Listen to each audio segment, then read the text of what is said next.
নিজের কাছে ক্ষমতা কুক্ষিগত করে রাখলে হবে না, মানুষের কাছে মানুষের দাবি নিয়ে মমতা বন্দ্যোপাধ্যায়ের জনমুখী কর্মসূচি পৌঁছে দিতে হবে। এটাই আমাদের লক্ষ্য থাকা উচিত। আর আমি কর্মীদের বলবো, এই দল মমতা বন্দ্যোপাধ্যায়ের আন্দোলন আর কর্মীদের ত্যাগ তিতিক্ষা কৃচ্ছ সাধনের মাধ্যমে আজকে বটবৃক্ষে তৃণমূল কংগ্রেস পরিণত হয়েছে। যারা বুথে বসে প্রাণ দিয়ে পোস্টার মারছেন, ব্যানার লাগাচ্ছেন, দেওয়াল লিখছেন, মিছিলে হাঁটছেন, তারাই তৃণমূল কংগ্রেসের আসল সম্পদ। আমি আপনাদের বলবো, যতদিন আপনারা আছেন এই বিজেপির ষড়যন্ত্রের চক্রব্যূহ আমরা বিগত দিনে যেভাবে ভেঙে চূর্ণ বিচূর্ণ করেছি, আগামী দিনেও ভেঙে চূর্ণ বিচূর্ণ করব।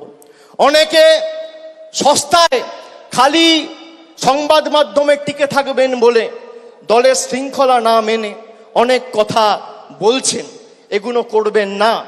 যদি কেউ দলকে ভালোবাসেন, সে কোনোদিন দলের শৃঙ্খলার বাইরে যাবে না। একটা কর্মী কোনোদিন দলের শৃঙ্খলার বাইরে যায় না। আমি এমএলএ, আমার কত ক্ষমতা, আমি দলের মুখপাত্র, আমার কত ক্ষমতা, আমি দলের সাংসদ, আমার কত ক্ষমতা, আমি টাউন চেয়ারম্যান, আমার কত ক্ষমতা দেখাতে গিয়ে আপনি দলকে ছোট করছেন। আর যারা এই কাজগুলো করেছে, একদিকে ভালো হয়েছে, তাদেরকে চিহ্নিত করা গেছে। বিগত দিনে যারা দলের সাথে বেইমানি করেছিল, মুকুল রায়, শুভেন্দু অধিকারী, এদেরকে চিহ্নিত করার কাজটা আমি করেছিলাম। আগামী দিনেও যদি কেউ দলের সাথে বেইমানি করে, এদের চিহ্নিত করে এদের লেজে গোবরে করে প্যাকেট করে বাংলা ছাড়া করার দায়িত্বটা আমি আমার কাঁধে তুলে নিলাম।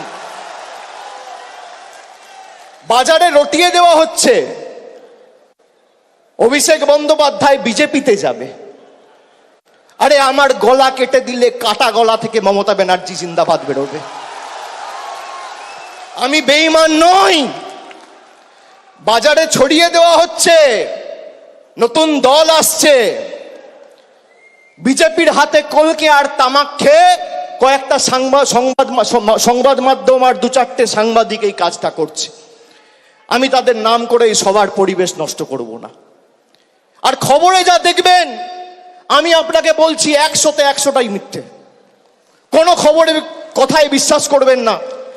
কালকে খবরে দেখানো হয়েছে অভিষেক বন্দ্যোপাধ্যায়ের বিরুদ্ধে ইডি চার্জশিট দিয়েছে, সিবিআই চার্জশিট দিয়েছে। 28 পাতার চার্জশিট, 2 জায়গায় খালি আমার নামটা লিখেছে। তাও অভিষেক বন্দ্যোপাধ্যায় কে, বাড়ি কোথায়, সাংসদ না বিধায়ক না পঞ্চায়েত প্রধান, কোথায় থাকে, কার ছেলে, কোনো পরিচয় নেই। বিজেপি নেতারা যেমন ভাববাচ্ছে কথা বলতো, ইডি সিবিআই এখন ভাববাচ্ছে কথা বলছে। এই ভয়টা দেখে আমার ভালো লেগেছে। খবরে যা বেরোয় 100তে 100টাই মিথ্যে, আমি আপনাকে বলছি। 12 লক্ষ মানুষকে বাড়ি দিয়েছে আমাদের সরকার। একদিন একটা খবর দেখেছেন? 2.5 কোটি মানুষকে, 2.5 কোটি মহিলাদের, মায়েদের, দিদিদের, বোনেদের নিজের গচ্ছিত সঞ্চিত সরকারি রাজ্য সরকারের কোষাগার থেকে আমাদের সরকার লক্ষ্মীর ভান্ডার দিয়েছে 50,000 কোটি টাকা খরচা করে। একদিন খবর দেখেছেন? এই খবর দেখবেন না। পথশ্রীতে প্রায় গত 3 বছরে 15,000 কোটি টাকা খরচা করে প্রায় 24,000 কিলোমিটার রাস্তা তৈরি করেছে। খবরে দেখেছেন? কেন্দ্র থেকে এক পয়সা না নিয়ে দেখবেন না। অভিষেক ব্যানার্জির বিরুদ্ধেই সিবিআই চার্জশিট দিয়েছে। আরে আমি সকাল বিকেল কথা পাল্টাই না। 5 বছর আগে কোভিডের সময় 2020 সালে বলেছিলাম যে আমার বিরুদ্ধে যদি কোনো রকম কোনো প্রমাণ বা কোনোভাবে সিবিআই বা ইডি প্রমাণ করতে পারে বা তথ্য দিতে পারে আদালতে যে আমার প্রত্যক্ষ বা পরোক্ষ মদতে কোনো ভুল হয়েছে, কোনো দুর্নীতি হয়েছে, কেউ 10 পয়সা তুলেছে, আপনাকে চার্জশিট দিতে হবে না, সামান দিয়ে আমায় ডাকতে হবে না, ফাঁসির মঞ্চ করুন, গৃহে মৃত্যুবরণ করব। আজকে একই কথা বলছি।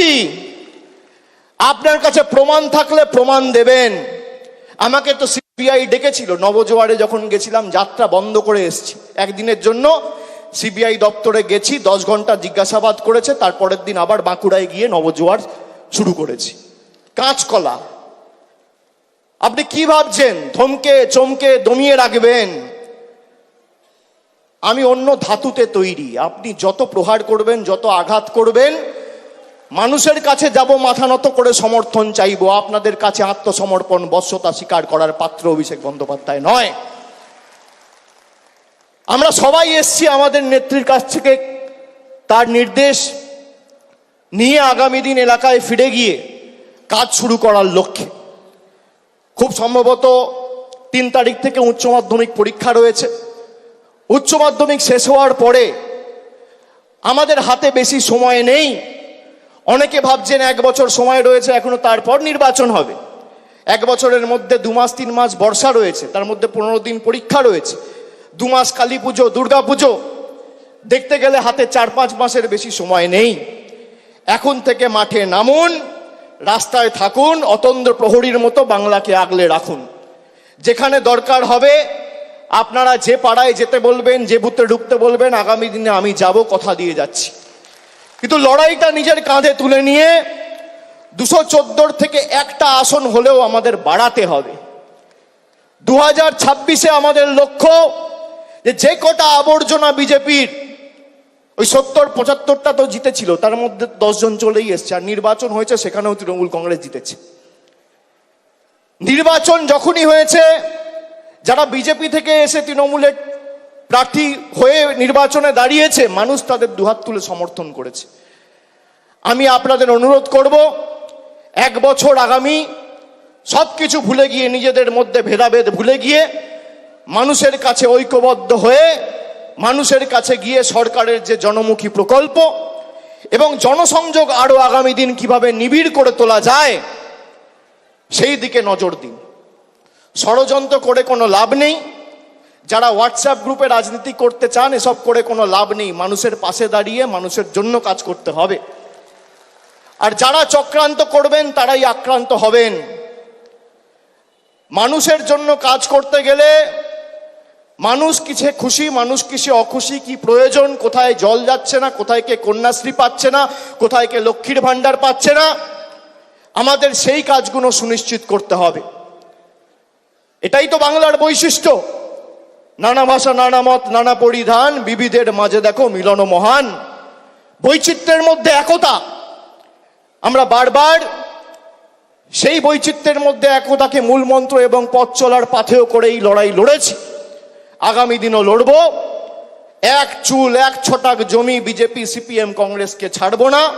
এদের যত ক্ষমতা আছে প্রয়োগ করুক। মানুষের সমর্থন নিয়ে তৃণমূল কংগ্রেস আগামী দিন 215-র বেশি আসন নিয়ে ক্ষমতায় আসবে, এই বিশ্বাস আমি রাখি।